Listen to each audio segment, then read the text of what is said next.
디모데라고 하는 이름을 가진 바울의 제자가 있습니다. 바울의 제자 가운데 여러 제자가 있지만 이 디모데 같은 경우는 아주 이 바울이 그렇게 이야기했듯이 아들과 같다.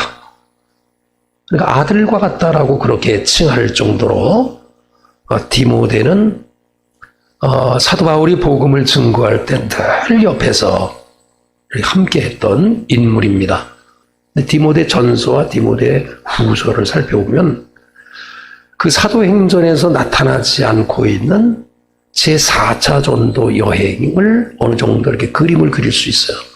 그래서 로마에서 1차 감금되어졌다가 풀려난 이후에 아시아, 지금 터키에 그 사도 바울이 아주 열심을 다해서 복음을 증거했던 에베소라고 하는 이런 그 지역에 교회를 세웠었는데 풀려나고 난 이후에 에베소로 왔다가 에베소에서 있을 수가 없는 거야.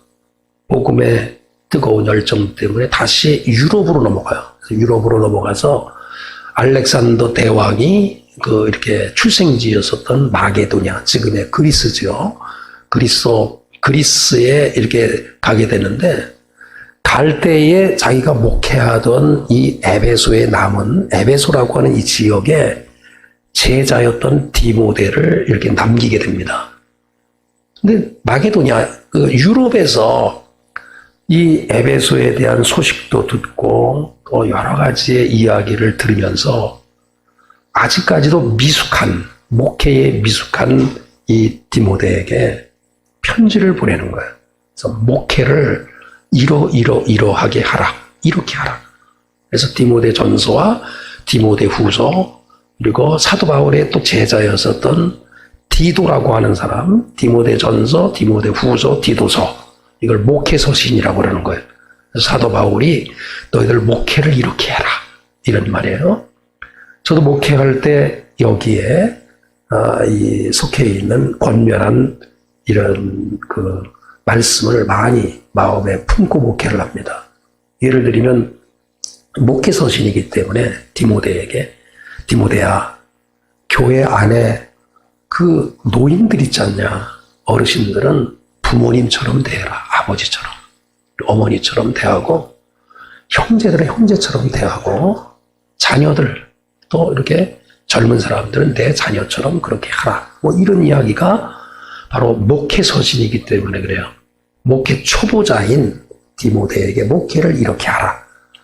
그래서 크게 디모데 전서에는 세 가지의 큰 메시지가 있어요. 디모데에게. 첫 번째는 뭐냐면 이단을 조심하라. 이단을 조심하게 할 수 있는 것은 말씀을 잘 가르치라는 거야. 이게 사도 바울이 디모데에게 남긴 말이에요. 이단을 조심하라는 거야. 이단은 무슨 말인가? 이단. 태권도 2단, 3단 이런 거 아니죠? 이단은 달을 이자에 끝단자를 쓴단 말이에요. 끝이 달라요. 처음은 비슷하게 교회 같아요. 근데 끝이 달라요. 우리 주변에 이단들이 너무너무 많아요. 그런데 이단을 배격하기 위해서 진리를 잘 가르치라는 거예요. 이 사도 바울이 디모데에게. 저도 생명을 다해서 그냥 설교가 마음대로 나오는 것이 아니라 준비한 것 위에 더 준비하고 어떻게 하면 진리의 말씀을 선포할까 하는 마음을 가지고 여러분은 현장에서 열심히 다하여 일을 하듯이 저는 그렇게 열심을 다해서 하는 거예요. 어제도 다 정리하고 들어가니까 새벽 1시가 됐어요. 근데 최선을 다해서 말씀을 준비하면서 이단을 배격할 수 있는 길은 말씀을 잘 가르치는 거야. 두 번째로는 메시지가 교회가 이제 바울이 이루어놓은 그 교회에 이어서 지금 디모데가 목회를 하는데 교회가 막 부흥하는 거야. 부흥하는데 문제가 바로 뭐냐면 부흥하는 가운데 직분에 대한 이 자격을 이렇게 명시해줘요. 교회가 부흥하면 집사도, 권사도, 장로도 이렇게 선출할 거 아니에요. 근데 사도 바울이 디모데에게 권면한 이 자격 여부에 따라서 직분을 주면 문제가 없는데, 직분을 세울 때는 이러이러한 기준으로 세워라. 이것이 두 번째예요. 근데 또 하나는 몇 명이서 모여서 예배를 드릴 때는 괜찮은데 부흥하다 보니까 뭐가 필요할까요? 교회 안에서 예배의 형식이 필요한 거예요. 기도의 형식이 필요한 거예요. 그러다 보니까 교회 안에서 가장 핵심의 지침이라고 할 수 있는, 핵심 지침이라고 할 수 있는 기도와 예배는 어떻게 드려야 되는가? 예배는 주일날만 와서 이렇게 드리는 것이 예배인가? 그것이 아니라 일주일 동안 거룩히 그렇게 지내다가 그 마음을 가지고 주 앞에 나와 예배 드리는 것이 거룩한 예배다. 그리고 기도에 대한 이야기래요. 그래서 오늘 많은 메시지 가운데 오늘 헛된 불확실한 재물에 소망을 두지 마라. 이 이야기는 그 디모데에게 이야기하는 거예요. 디모데에게. 바울도 물질에 얼마나 깨끗했는지 몰라요. 그러니까 디모데에게 불확실한 재물에 여기에 마음 두지 마라. 이 이야기는 너도 디모데 너도 불확실한 재물에 이렇게 소망을 두지 말고 너와 함께하고 있는 신앙 공동체에 재물에 소망을 두지 말도록 그렇게 가르쳐라 이런 얘기거든요. 그래서 여러 메시지 가운데 오늘은 두 개로 좀 요약해 보려고 합니다. 이 기도에 대한 이야기인데 기도를 어떻게 할까에 대한 물음에 이 답을 줘요. 그것이 2장 한번 보겠습니다. 여러분 2장에 보면 1절에 있는 말씀을 보면 1절입니다. 1절 찾으셨어요? 예. 1절 읽어보겠습니다. 시작. 그러므로 내가 첫째로 권하노니 모든 사람을 위하여 간구와 기도와 도고로 감사를 하라 이렇게 되어 있어요. 여기에 보면 기도하는 방법에 있어서 먼저 어떤 사람까지 어떤 대상까지 누구까지 기도해야 되는가에 대한 답을 내려주고 있어요. 여러분이 저속 종교 무속 종교일수록 기도는 누구만을 위해서 기도할까요? 누구만을? 나만을 위해고 우리 가족만을 위해서 기도해요. 즉 나만을 위해 기도한다는 거예요. 그러나 고급 종교이며 계시 종교일수록 기도는 확장되는 거예요. 오늘 2장 1절에 보니까 대상이 어떻게 됐어요? 모든 사람을 위해서 기도하라는 거예요. 모든 사람. 성경에서 보면 모든 사람에는 어느 사람들이 속해 있냐면 야고보서 5장 13절에 보면 여러분 자신을 위해서 기도하세요. 자기 자신을 위해서. 아름다운 마지막에 이 끝을 장식하기 위해서 여러분을 자신을 위해서 기도하세요. 그리고 마태복음 19장 13절에 보면 가족의 범위로 넓어가요. 내 자신을 위해서 기도할 뿐만 아니라 가족을 위해서 기도하고 야고보서 5장 16절에 보면 환자, 그 어려움을 당하는 육신으로 고통당하는 환자, 골로새서 1장 9절에 보면 교회, 여러분이 교회를 위해서도 많이 기도하셔야 돼요. 그리고 데살로니가 전서에 보면 사역자들을 위해서.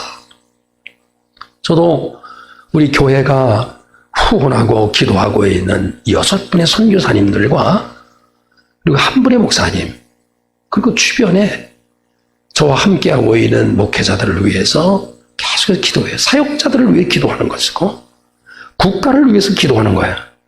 통치자를 위해서 기도하는 겁니다. 그래서 여러 이 대상이 있는데 2장 2절에 보면 그 여러 대상 가운데 특별히 강조하는 것이 있어요. 제가 말씀을 드린 거는 성경 전체의 대상을 말씀한 거고 디모데 전서에서는 그 중에서 유독히 한 부분의 사람들을 위해 기도하라고 나와 있어요. 2절 보겠습니다. 2절 시작. 임금들과 높은 지위에 있는 모든 사람을 위하여 하라. 임금은 누군가요? 지금 말하면 대통령을 위해서 기도하고 높은 지위에 있는 모든 사람들. 우리나라로 말하면 강요가 있을 거고, 뭐 여러 국무위원들도 있을 것이고, 국회의원들 있잖아요. 그리고 이 지역에 보면 지역 교육에 책임을 지고 있는 교육감이라든지 또 시장 등등의 사람들이 있을 거 아니에요. 위에서 기도하라는 거예요. 이유가 뭘까요? 2절 끝머리에 보니까, 하반절에 보니까 우리가 모든 경건과 지도자들을 위해서 기도해야 지도자들이 바른 정책을 세워서 나라가 좀 깨끗하다는 거예요. 경건하다고 하는 이 말은 분별되었다. 지도자가 썩을수록 사회는 더럽게 나가는 거예요. 아주 더럽고 추잡한 것들이 막 계속해서 싹이 나는 거예요. 그래서 경건과 단정함으로 고요하고 평안한 생활을 하기 위해서 누구를 위해서 기도하라?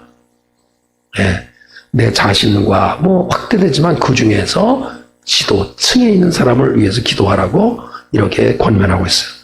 그런데 이렇게 대상이 모든 사람이에요.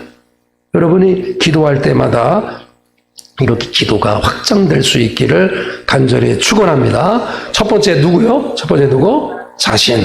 그 다음에 가족. 또 여러분 확장시켜 보세요. 나라와 이 민족, 교회.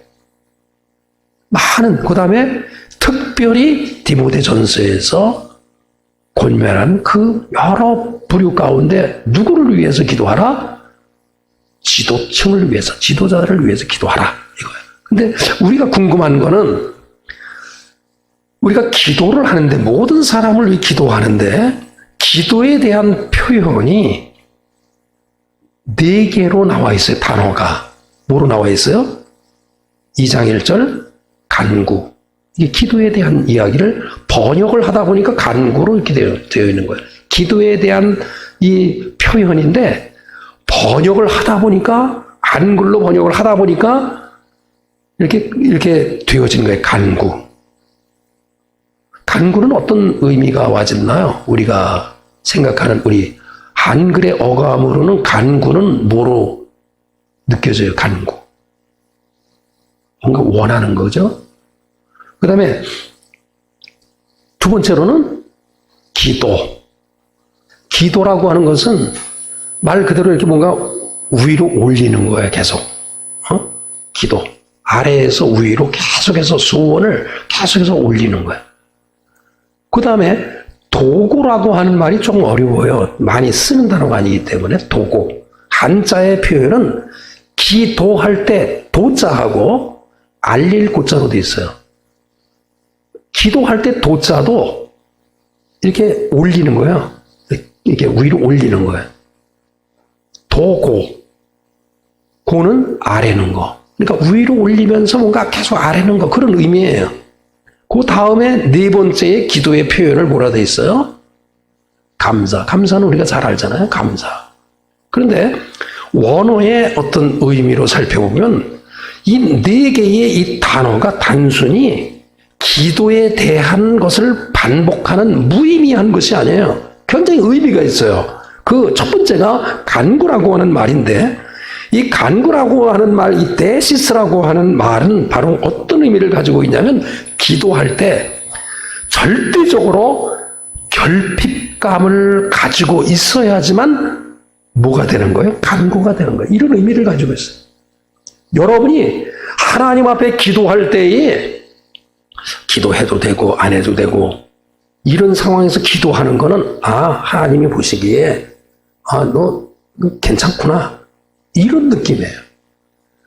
여기에 모든 사람을 위해서 기도하라고 하는 것은 나를 중심으로 해서 확장되는 모든 기도의 제목 가운데 철저하게 결핍감을 가져라고 하는 거예요. 가지라는 거예요. 이 말이 무슨 말이냐면, 하나님, 저는 할 수 없어요. 저는 할 수 없으니 주님께서 이루어 주옵소서.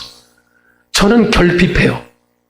저는 배고프고 저는 목마르고 내가 아무것도 할 수 있는 것이 없어요. 도저히 내가 할 수 없습니다. 만유의 창조자 되시는 하나님께서 내가 결핍하오니 내가 부족하오니 내가 할 수 없으니 하나님 도와달라고. 철저히 결핍감을 가지고 있을 때 하나님은 역사하시는 거예요.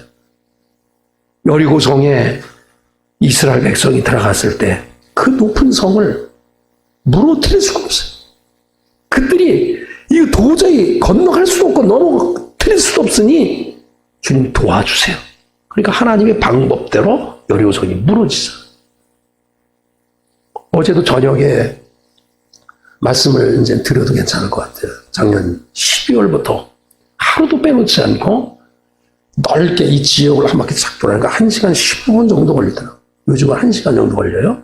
날씨가 좋으니까. 어제 집사람이 이제 눈이 좀 터져서 저 혼자 이렇게 걸으면서 혼자 기도하는데 혼자 기도하면서 이렇게 쭉 도는데 눈물이 얼마나 나는지. 하나님 제가 목회하는 데 있어서 넘을 수 없는 장벽 주님께서 도와주시고 제가 이렇게 다닐 때마다 꼭 그 지역에 거칠 때마다 기도할 때가 있어요. 이렇게 쭉 돌다가 지난번 한번 제가 그때 낮에 돌았는데 우리 조영애 집사님을 만났어요.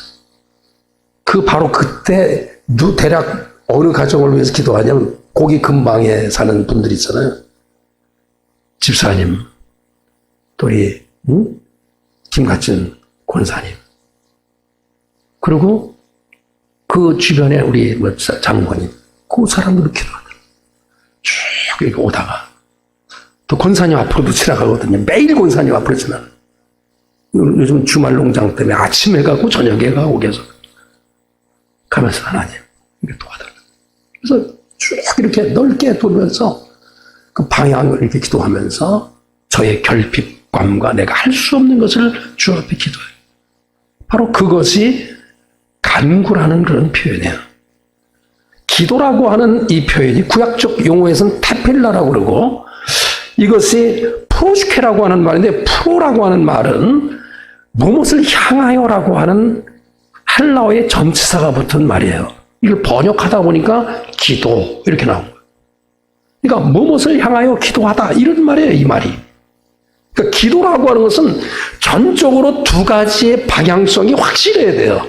기도에 내가 기도를 드릴 때 기도를 받으시는 살아계신 하나님에 대한 분명한 믿음을 갖고 또 내가 기도하는 이 기도의 제목이 분명한 목표가 있어야 돼. 방향이 있어야 되는 거야. 하나님 저 잘 먹고 잘 살기 위해서가 아니라 하나님의 나라와 그의 뜻과 의를 이루기 위한 방향성이 분명히 있을 때 기도가 응답되는 거예요. 여러분 그렇게 기도 한번 해보세요. 결핍감을 가지고 분명한 목표를 가지고 끝없이 기도하는 거예요. 될 듯 말 듯, 될 듯 말 듯, 시간이 지나듯 하는 것 같아도 하나님께서 분명히 이루시는 그날이 오는 거예요. 세 번째로는 도구라는 말이 있어요. 이 도구라는 말은 그대로 표현하면 그냥 기도로서 뭔가 알린다 이거밖에 번역이 안 돼요. 근데 도구라고 하는 이 엔투크시스라고 하는 이 말은 뭐냐면 N이라고 하는 말은 이게 영어 번역으로 가면서 인으로 이렇게 번역이 된 말이기도 해요. 인, 뭐뭐 안에 이런 말 아니겠어요? 이 엔투크시스라고 하는 이 말은 무슨 말이냐면 안에서 뭔가 만나는 거예요. 기도 안에서 만나는 거예요. 여러분 기도 안에서 누굴 만나요? 내 자식을 만나고, 기도 안에서 누굴 만나요? 주님을 만나고, 기도 안에서 선교사님들을 만나고, 기도 안에서 기도의 대상들을 위해 계속해서 기도하는 거예요. 우리 어린아이로부터 작년에 이르기까지 한 번도 제가 거의 빼지 않고 거의 매일매일 기도해요. 늘 만나는 거예요. 한 사람 한 사람 이름을 불러가며 계속해서 만나는 거예요. 도구라고 하는 말은 바로 무슨 말이냐면 어떤 사람과 만난다 이런 뜻을 가지고 있어요. 근데 번역을 하다 보니까 뭐로 됐어요? 도구 이렇게 된 거예요. 그런데 마지막이 또 중요해요. 여기 보면 간구나 기도나 도구는 다 내가 무엇인가 하나님 앞에 구하고 간구하고 소원하고 요구하는 거예요. 그런데 맨 마지막에 감사는 뭐로 돼 있어요? 요구하는 것이 아니라 내가 주님께 드리는 거예요. 근데 이 감사라는 이 말이 이 원어의 이 뜻을 살펴보면 어떤 의미냐면 유카리스티아 이렇게 해가지고 유라고 하는 것은 좋은 이런 말이에요. 카리스라고 하는 말에서 변형된 건데 선물 이거예요. 감사라고 하는 것은 좋은 선물이에요. 여러분 부모님들 여기 다 계시지만 자녀들이 여러 부모님에게 가장 좋은 선물을 드릴 때는 어떤 선물이에요? 자식이 부모에게 감사했을 때 그것이 가장 좋은 선물이 되듯이 우리가 하나님 앞에 감사를 드릴 때 가장 좋은 선물을 드리는 것은 감사하는 거예요. 하나님 많은 사람들 가운데 저를 목사로 삼아주신 것 감사하고요. 건강하게 목회할 수 있도록 도와주셔서 감사하고 부족한 건 많이 있겠지만 감사의 조건을 달아서 감사합니다, 감사합니다 하면 한없이 감사하는 거예요. 기도는 간구와 기도와 도구가 있지만은 최고의 선물은 어떤 기도가 선물이라고요? 감사가 선물. 오늘 일부 예배하고 너무 이렇게 차이가 나고 나면 이게 더 원하시는지 모르겠어요. 오늘 본문으로 다시 이렇게 돌아가면 이런 이야기예요. 오늘 본문에 있는 말씀. 기도, 돈에 관련된, 재물에 관련된 말씀인데 오늘 읽으신 17절과 19절에는 누구에게 권면하는 거냐면 17절을 자세히 읽어보세요. 내가 이 세대에서 어떤 사람에게 명해서 가르치라고 그랬어요? 부한자들이라고 해서 부자들에게 이렇게 가르쳐라. 그런데 그에 앞서서 9절에 뭐라고 한 번 더 말씀했냐면 9절 보겠습니다. 9절 6장 5절 시작. 부하려 하는 자들. 그러니까 먼저 사도 바울이 이 디모데에게 성도들 가운데 부자가 되기를 원하는 사람들은 이렇게 준비시켜라. 그리고 17절에 있는 말씀 보니까 이어서 부자들에게는 또 이렇게 가르쳐라. 여러분은 부자신가요? 부자세요? 그럼 부하려고 좀 생각하는 자들이에요? 9절에 보면 9절 이하에 16절까지 보면 부자가 되려고 하는 자들은 물질관을 이렇게 생각하라는 거야. 그런데 부자가 되려고 하는 자들은 두 가지의 명령을 해요. 하나는 부정 명령을 하고 하나는 긍정 명령을 하고 있는 것을 알 수 있어요. 부자가 되려고 하는 자들에게 부정 명령은 피하라 그래요. 부자가 되기를 원하는 사람은 이것을 꼭 피하라는 거예요. 10절에 보면 돈을 사랑하는 것을 어떻게 하라고요? 피하라. 부자가 되기를 원하는 여러분들은 돈을 사랑하지 마라. 네. 일단 부자가 되기를 원하는 자는 돈을 사랑해서는 안 된다는 거예요. 여러분 부자가 되기를 간절히 소원합니다. 그러나 돈을 사랑해서는 안 된다는 거예요. 두 번째로 돈을 가진 사람은 미혹에 빠지는 일이 너무 많다는 거예요. 여러분 부자가 되기를 간절히 축원합니다. 저도 지금 계속해서 성도들에게 우리 교회 교우들도 부자가 되게 하여 주옵소서. 그러나 부자들에게 권면하는 부정 명령이 있어요. 하지 마라. 돈을 가진 자들은 미혹에 빠질 일들이 많으니 미혹에 빠지지 마라. 가난하면 괜찮지만 부자가 되면 유혹하는 일들이 얼마나 많은지 몰라요. 그래서 세 번째로는 해로운 욕심을 갖지 마라. 부자가 되면 이게 뭔가 해로운 욕심을 계속해서 꿈꿔. 이걸 하지 마라. 이 부정 명령이에요. 긍정 명령은 따르라 이래요. 부자가 되기 위해서 불법으로 불의로 돈을 벌지 마라. 11절 하반절에 중간에 보면 의로움으로 하라 그랬어요. 그리고 돈을 사용하는 데 있어서 경건한 곳에 사용하라. 이 돈은 경건한 곳에 사용이 되어야지 불법, 불의, 부정한 거, 더러운 데 사용해서 안 된다는 거야. 그리고 11절에 보면 돈으로 더욱 신뢰를 쌓아야지 돈 때문에 의리가 사랑한 일들이 얼마나 많아요. 그래서 여러분 부자가 되기를 간절히 축원합니다. 그러나 부정명령과 긍정명령을 여러분이 꼭 기억하셔야 돼요. 돈으로 더욱 신뢰를 쌓아야 돼요. 돈의 사용은 사랑에 근거해야 된다. 다 11절에 나와 있는 얘기예요. 그리고 돈은 인내해야 된다 이런 말인데 돈은 철저하게 절약해야 돼요. 돈이라고 하는 것이 내가 주어졌을 때 이 돈을 내 마음대로 써서 안 되는 거야. 철저하게 절약해야 되는 거야.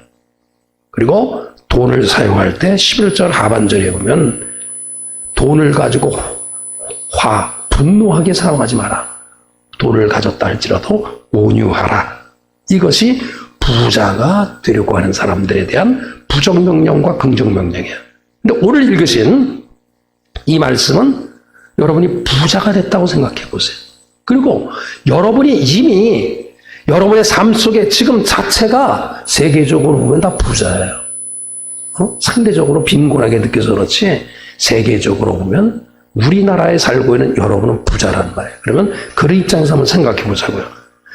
이 세대에서 부자들에게 권면하는 것도 부정명령이 있고 긍정명령이 있어요. 부정명령은 17절에 있어요. 뭐라고 돼 있어요? 두 가지. 부한자들에게 명령하기를 어떻게 하라? 마음을 높은 곳에 두지 마라. 교만 떨지 마라. 이런 말이에요. 부자가 됐을 때 교만 떨지 마라. 이런 말이에요. 그리고 오늘 주제인 17절 두 번째 연결되는 거 보니까 뭐라고 돼 있어요? 정함이 없는 재물에 소망을 두지 마라. 그러니까 여러분이 불확실한 재물에 소망을 두지 마라. 이것이 부정명령이에요.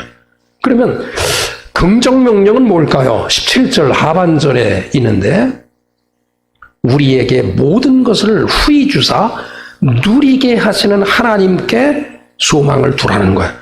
여러분의 물질은 철저하게 이 물질 자체가 그 부자가 타락한다 이런 말이 성경에 나오잖아요.